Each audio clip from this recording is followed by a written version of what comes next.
இந்த வீடியோவை உங்களுக்கு வழங்குவோர் மாலை முரசு செய்திகள் தொலைக்காட்சியின் படிப்போம் ஜெயிப்போம் உயர்கல்வியை தேர்ந்தெடுப்பதில் உள்ள சந்தேகங்களை தீர்க்கும் நிகழ்ச்சி தினமும் மாலை 5 மணிக்கு. வணக்கம். மாலை முரசு செய்திகளை விரிவாக பார்ப்பதற்கு முன் தலைப்புச் செய்திகளை பார்க்கலாம். ஏர் இந்தியா விமானம் கீழே விழுந்து நொறுங்கிய விபத்தில் 241 பேர் உயிரிழந்த விவகாரம். அகமதாபாத்தில் அமைச்சர்கள் மற்றும் மூத்த அதிகாரிகளுடன் பிரதமர் மோடி உயர்மட்ட ஆலோசனை.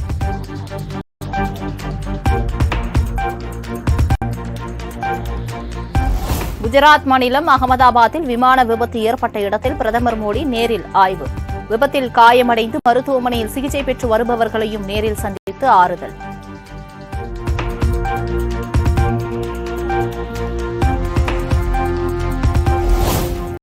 விமான விபத்தில் உயிரிழந்த குஜராத் முன்னாள் முதலமைச்சரின் குடும்பத்தினரை நேரில் சந்தித்து பிரதமர் மோடி ஆறுதல். விஜய் ரூபானி கடின உழைப்பாளியாகவும் கட்சியின் சித்தாந்தத்தில் உறுதியாகவும் இருந்தார் எனவும் புகழாரம்.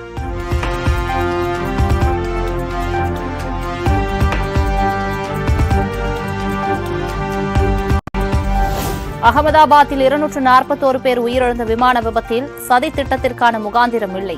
மத்திய அரசு தரப்பில் விளக்கம்.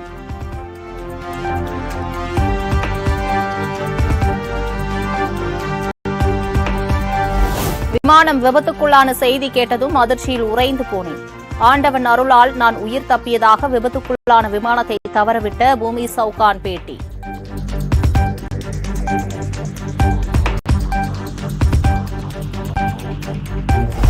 எதிர்காலத்தில் விமான விபத்துகளை தடுக்கும் வகையில் நெறிமுறைகள் வகுக்க உயர்மட்ட குழு அமைப்பு. பல துறைகளில் நிபுணத்துவம் பெற்ற அதிகாரிகளை கொண்டு குழு அமைத்தது மத்திய அரசு.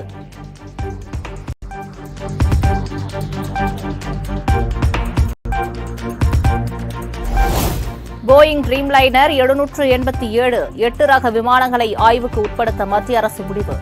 கொடும் துயரமாக மாறிய அகமதாபாத் விமான விபத்தை அடுத்து பாதுகாப்பு தொடர்பான சோதனைகளை மேற்கொள்ள திட்டம் என தகவல்.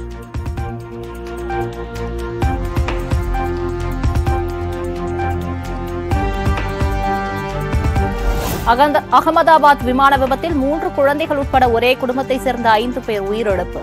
பலியான மணிப்பூரை சேர்ந்த விமான பணிப்பெண்ணின் உறவினர்கள் கதறல்.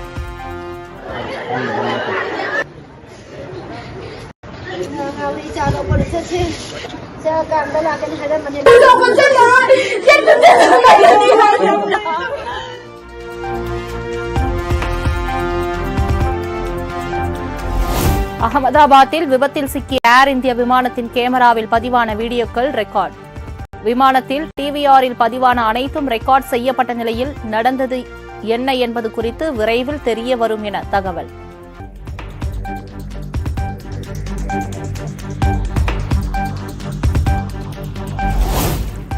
அகமதாபாத்தில் விழுந்து நொறுங்கிய ஏர் இந்தியா விமானத்தின் கருப்பு பெட்டி மீட்பு.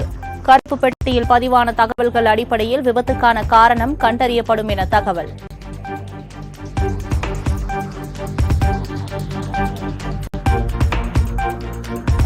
விமான விபத்தில் உயிரிழந்த குஜராத் முன்னாள் முதலமைச்சர் விஜய் ரூபானியின் அதிர்ஷ்ட எண் 1206 என தகவல். லண்டன் பயணத்தை 12ஆம் தேதி 6வது மாதத்தில் திட்டமிட்ட நிலையில் அதிர்ஷ்டம் கை கொடுக்காத துயரம்.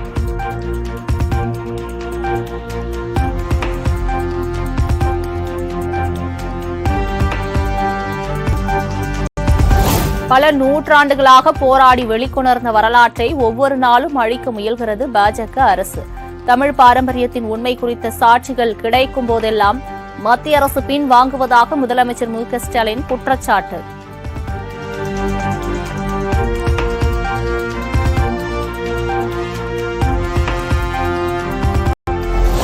டெல்லி தமிழர் பிரச்சினை குறித்து அம்மாநில முதலமைச்சர் ரேகா குப்தாவிற்கு முதலமைச்சர் மு க ஸ்டாலின் கடிதம். பாதிக்கப்பட்டுள்ள குடும்பங்களுக்கு குடியிருப்பு வசதி, வாழ்வாதாரம், குழந்தைகளுக்கு கல்வி வசதி அமைத்துக் கொடுக்க வலியுறுத்தல்.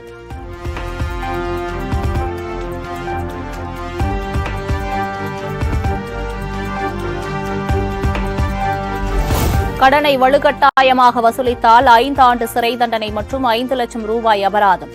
மசோதாவுக்கு ஆளுநர் RN ரவி ஒப்புதல்.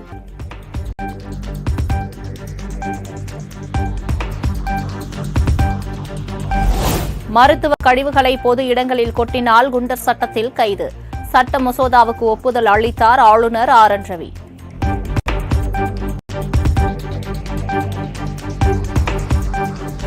தன் மூச்சு அடங்கும் வரை அன்புமணிக்கு தலைவர் பதவியை வழங்க மாட்டேன் என பாமக நிறுவனர் ராமதாஸ் திட்டவட்டம். குடும்பத்தை சேர்ந்தவர்கள் அரசியலுக்கு வரக்கூடாது என கூறியதை காப்பாற்ற முடியவில்லை எனவும் வேதனை. நடக்கிறத பார்க்கும்பொழுது, அவருடைய செயல்பாடுகளை பார்க்கும்போது என் மூச்சு காற்று அலங்கிற வரைக்கும் அந்த பதவியை நான் கொடுக்க மாட்டேன்.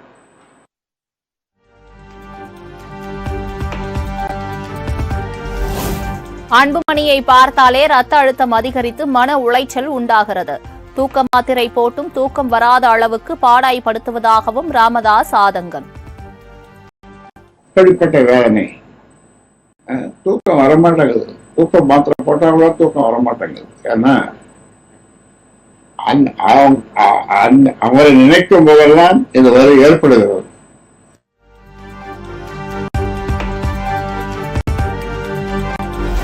ஜூலை 25ஆம் தேதி முதல் 100 நாட்கள் அன்புமணி ராமதாஸ் தமிழக மக்கள் உரிமை மீட்பு நடைபயணம். பாட்டாளி மக்கள் கட்சி அறிவிப்பு.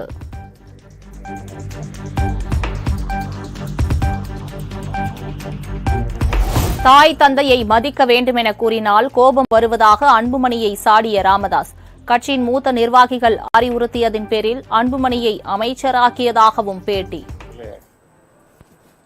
இவருக்கு கொடுக்க வேண்டும் என்று கட்சியில் உள்ள மூத்த தலைவர்கள் எல்லாம் வற்புறுத்தியதன் பேரில் அந்த பொறுப்பை, அதாவது அமைச்சர் பொறுப்பை 35 வயசுல சுகாதார அமைச்சராக அவரை நியமிக்கும்.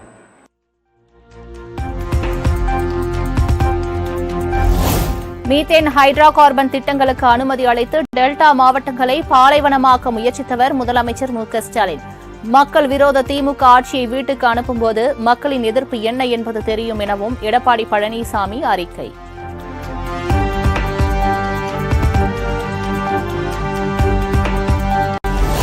முதலமைச்சர் மு.க.ஸ்டாலின் தான் போலி விவசாயி என்பதை தமிழக மக்கள் நன்கு அறிவார்கள். தனக்கு சான்றிதழ் அளிக்கும் தகுதி பொம்மை முதலமைச்சர் மு.க.ஸ்டாலினுக்கு இல்லை எனவும் எடப்பாடி பழனிசாமி காட்டம்.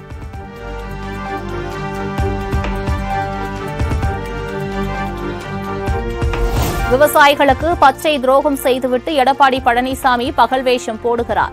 3 வேளாண்மை சட்டங்களை ஆதரித்து தினமும் கதாகாலட்சேபம் நடத்தியவர் இபிஎஸ் எனவும் அமைச்சர் எம்.ஆர்.கே. பன்னீர்செல்வம் விமர்சனம்.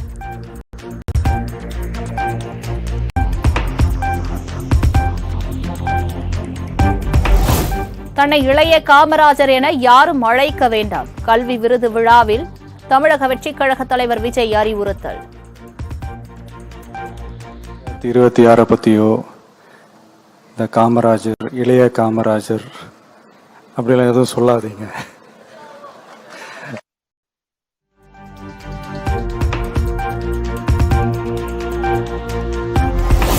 கல்வி விருது வழங்கும் விழாவில் அரசியல் வேண்டாம். பள்ளி மற்றும் ஆசிரியர்கள் பற்றி மட்டுமே மேடையில் பேசுங்கள் எனவும் மாணவர்களுக்கு விஜய் அறிவுறுத்தல். டீச்சர்ஸ், உங்கள் ஸ்கூலை பற்றி பேசுங்க, மற்ற விஷயங்கள் பேசுங்க. தயவு செஞ்சு இந்த மாதிரிலாம் எதுவும் பேசாதீங்க. தேங்க்யூ.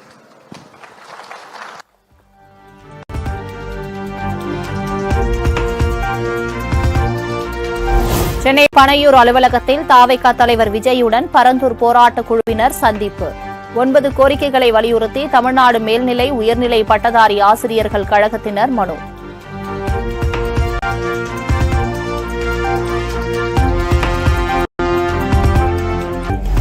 எந்த பிரச்சனையாக இருந்தாலும் கட்சி தலைமையிடம் எப்போது வேண்டுமானாலும் தெரிவிக்கலாம்.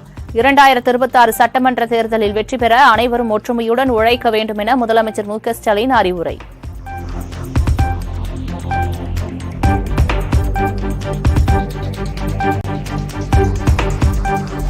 செப்டம்பர் 17ஆம் தேதிக்குள் 234 சட்டமன்ற தொகுதி நிர்வாகிகளையும் சந்திக்க முடிவு. புதிய உறுப்பினர் சேர்க்கை பணியில் ஈடுபடுவது குறித்து நிர்வாகிகளுக்கு ஆலோசனை வழங்கப்பட்டுள்ளதாகவும் ஆர்.எஸ். பாரதி பேட்டி. அதாவது 30 விழாவுக்குள்ளாக முடித்து அதுக்கேற்ற மாதிரி வகுத்து.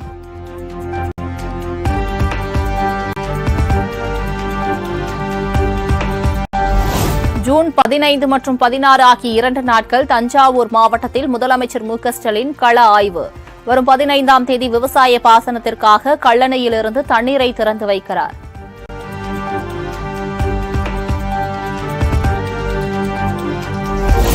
மதுரையில் ஜூன் 22ஆம் தேதி நடைபெறவுள்ள முருக பக்தர்கள் மாநாட்டிற்கு உயர்நீதிமன்ற மதுரை கிளை அனுமதி. ஆன்மீகம் எனும் பெயரில் அரசியல் நிகழ்வு எதையும் முன்னெடுக்கக்கூடாது என்ற நிபந்தனையுடன் அனுமதி அளித்து உத்தரவு.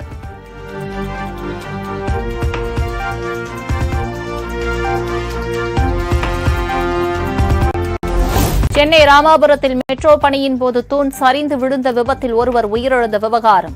உயிரிழந்தவரின் குடும்பத்திற்கு மெட்ரோ நிர்வாகம் 5 லட்சமும் L&T நிர்வாகம் 20 லட்சமும் இழப்பீடு.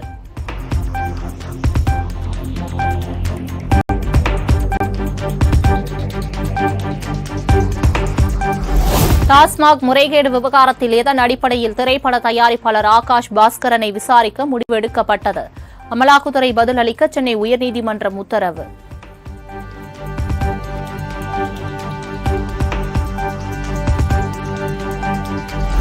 தமிழகத்தில் டிரான்ஸ்பார்மர்கள் கொள்முதலில் முறைகேடு நடந்ததாக குற்றம் சாட்டி தாக்கல் செய்த மனு. முன்னாள் அமைச்சர் செந்தில் பாலாஜிக்கு மீண்டும் நோட்டீஸ் அனுப்ப சென்னை உயர்நீதிமன்றம் உத்தரவு.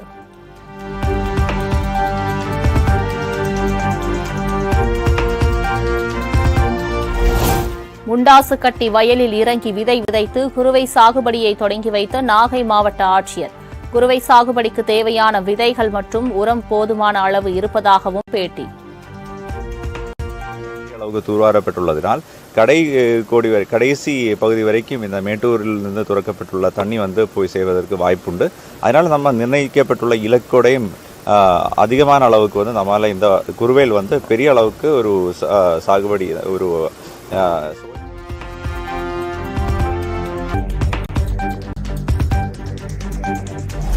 மானாமதுரை அரசு மருத்துவமனையில் வயிற்றுக்கு வலி வந்தவருக்கு காலாவதியான மாத்திரை கொடுக்கப்பட்டதால் அதிர்ச்சி.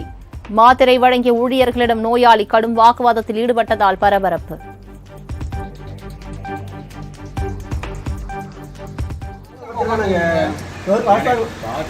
எழுதி கொடுத்தாச்சு, ரூல் அவுட் பண்ணியாச்சு, பார்த்தாச்சு. நான் செக் பண்ணிட்டு செக் பண்ணியே கொடுத்தாச்சு, எல்லாத்தையும் செக் பண்ணியாச்சு. பொய்யா சார்?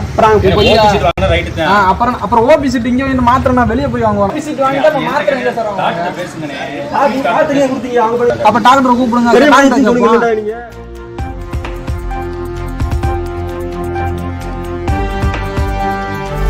பாம்பன் தெற்கு கடற்கரை பகுதியில் பலத்த காற்றின் காரணமாக நீரில் மூழ்கிய விசைப்படகு. படகில் இருந்த 6 மீனவர்கள் அதிர்ஷ்டவசமாக உயிர் தப்பிய நிலையில் படகை மீட்கும் பணி தீவிரம்.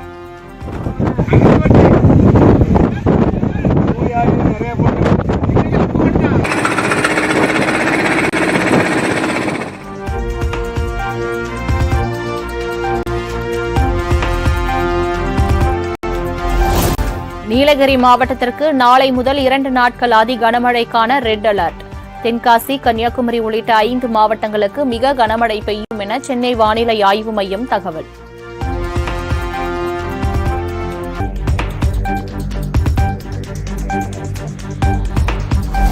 அதி கனமழைக்கான ரெட் அலர்ட் விடுக்கப்பட்டுள்ள நிலையில் நீலகிரி மாவட்டத்தில் பள்ளிகளுக்கு நாளை விடுமுறை. தனியார் பள்ளிகள் எவ்வித சிறப்பு வகுப்புகளும் நடத்தக்கூடாது என மாவட்ட பள்ளி கல்வித்துறை எச்சரிக்கை.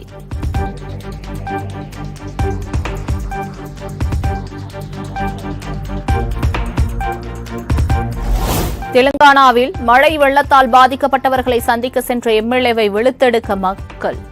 வெள்ளம் ஏற்படும் போதெல்லாம் தாங்கள் பாதிப்புக்குள்ளாவதாக பலமுறை முறையிட்டும் உதாசனப்படுத்தியதாக குற்றச்சாட்டு.